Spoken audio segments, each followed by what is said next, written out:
महाराज जी, जैसे हम लोग यात्राओं में जाते हैं तो बहुत सारी महिलाएं जो आती है हमारे पास, उनके पास सबके पास एक ही प्रश्न होता है कि हम इतनी मुश्किल से यहाँ तक पहुंचे और उन्हें फिर वो मासिक धर्म वगैरह हो जाता है। तो उस अवस्था में वो लोग क्या करें कि वो दर्शन करें या ना करें? दर्शन करने का सौभाग्य तो नहीं छोड़ना चाहिए, क्योंकि मासिक धर्म एक शरीर की प्रक्रिया है जो प्रत्येक माताओं बहनों के शरीर में स्वाभाविक आती है, महीने में एक बार आती है।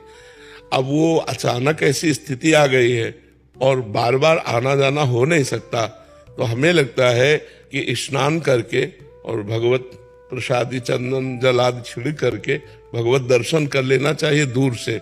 ना कोई सेवा सामग्री देनी चाहिए और ना वहां स्पर्श करना चाहिए, दूर से दर्शन तो कर ही लेना चाहिए।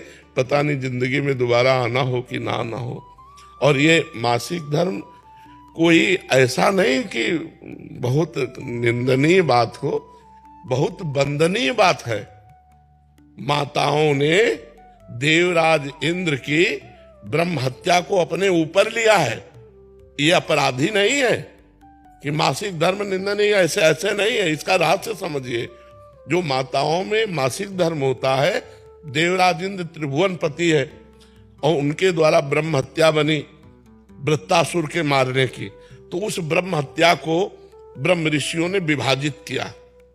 पहले नदी को दिया जो फेन बुदबुदा के रूप में ऊपर होता है, दूसरा वृक्षों को दिया जो गोंद के रूप में होता है, तीसरा भूमि को दिया जो ऊषर भूमि के रूप में होता है, चौथा माताओं बहनों को दिया जो मासिक धर्म के रूप में होता है।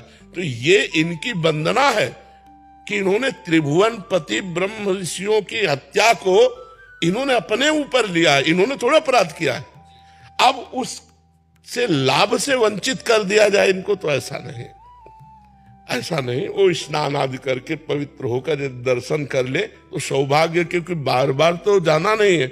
जी जी, बहुत मुश्किल। हाँ, नहीं, हम इस बात में स्वीकृति कि आप कुछ भेंट नहीं दे सकती, आप कुछ छू नहीं सकती, लेकिन दूर से दर्शन करके अपना जीवन सौभाग्य तो संभाल सकते हैं। क्योंकि इतनी मेहनत करके किसी भी धाम में सबके पास इतनी अर्थ बाहुल्यता नहीं होती।